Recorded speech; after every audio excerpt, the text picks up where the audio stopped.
Hi hello నమస్తే. నేను మీ కౌండిన్య. మొత్తానికి మేఘాలు చల్లని కబురు తీసుకొచ్చేశాయి. నైరుతి ఋతుపవనాలు మళ్ళీ చురుగ్గా కదులుతున్నాయని వాతావరణ శాఖ సెలవిచ్చింది. ఏ ఏ రాష్ట్రాల్లో, ఏ ఏ జిల్లాల్లో, ఏ ఏ నగరాల్లో రాబోయే రోజుల్లో వర్షాలు కురిసే అవకాశాలున్నాయో ఈ వీడియోలో తెలుసుకునే ప్రయత్నం చేద్దాం. వీడియోని చివరి వరకు చూడడానికి ప్రయత్నించండి. మర్చిపోకుండా లైక్ చేయండి, షేర్ చేయండి, సబ్స్క్రైబ్ చేయడానికి మాత్రం ప్రయత్నించండి. ఎలినినో ప్రభావంతో కొన్ని వారాలుగా అడపాదడపా వర్షాలు తప్ప వరుణి కరుణ లేదు. ఉక్కపోతతో కూడిన వాతావరణం, రైతుల్లో పెరుగుతున్న ఆందోళన నేపథ్యంలో వాతావరణ శాఖ వర్షాలపై కీలకమైనటువంటి అప్డేట్ ఇచ్చింది. దేశంలో పలు చోట్ల నైరుతి ఋతుపవనాలు యాక్టివ్ అయ్యాయని వాతావరణ శాఖ చెప్పింది. రాబోయే రోజుల్లో భారతదేశ నైరుతి ఋతుపవనాలు తిరిగి బలం పుంజుకునేందుకు అవకాశం ఉండడంతో రాబోయే రోజుల్లో వర్షాలు కురుస్తాయని ఐఎండీ అంచనా వేసింది.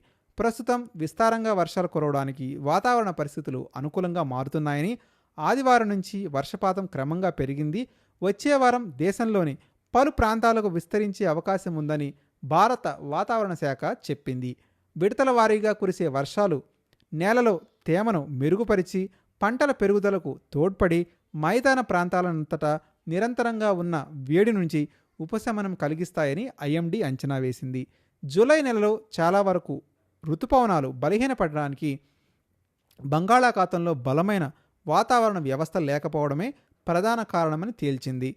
తక్కువ అల్పపీడన వ్యవస్థలు ఏర్పడడంతో తేమ రవాణా బలహీనపడి మధ్య ద్వీపకల్ప భారతదేశం అంతటా సుదీర్ఘమైన పొడి వాతావరణం నెలకొంది అని చెప్పింది. అనేక నగరాల్లో తేమ అధికంగా ఉన్నప్పటికీ మేఘాలు ఏర్పడడం పరిమితంగా ఉండడంతో చెప్పుదుకోదగ్గ స్థాయిలో వర్షపాతం లేక ప్రజలు అసౌకర్యమైన వేడిని తట్టుకోవాల్సి వచ్చింది. ఈ కాలంలో వర్షపాతం ప్రధానంగా హిమాలయ ప్రాంతంలోని కొన్ని భాగాలకే పరిమితమైంది.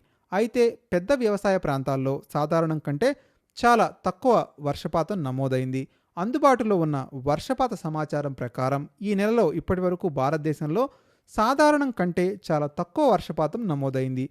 అందువల్ల కాలానుగుణ లోటును పూడ్చడానికి రాబోయే వర్షపాత కాలం అత్యంత కీలకంగా మారనుంది.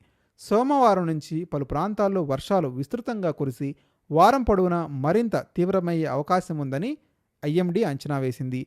ఈశాన్య భారతదేశంలోని రాష్ట్రాలలో మొదట వర్షపాతం పెరిగే అవకాశం ఉంది. ఆ తర్వాత ఒడిశా, పశ్చిమ బెంగాల్, జార్ఖండ్, బీహార్, ఛత్తీస్గఢ్, మధ్యప్రదేశ్, ఉత్తరప్రదేశ్, రాజస్థాన్, పంజాబ్, హర్యానా, ఢిల్లీ, ఎన్సీఆర్లలో వర్షపాతం పెరగనుంది.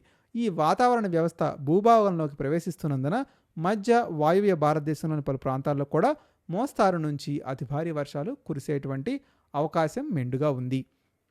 బంగాళాఖాతంలో ఏర్పడుతున్న అనుకూల వాతావరణ పరిస్థితుల వల్ల దక్షిణ భారత రాష్ట్రాలైన కేరళ, కర్ణాటక తీర ప్రాంతాల్లో పాటు ఆంధ్రప్రదేశ్, తెలంగాణలో కూడా మోస్తార నుంచి అతి భారీ వర్షాలు కురిసే అవకాశం ఉందని ఐఎండీ పేర్కొంది.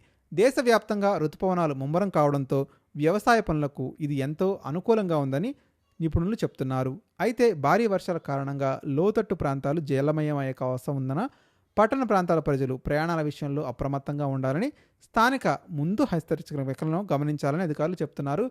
మీరు కూడా మీ అభిప్రాయాన్ని కామెంట్ రూపంలో తెలియజేయండి.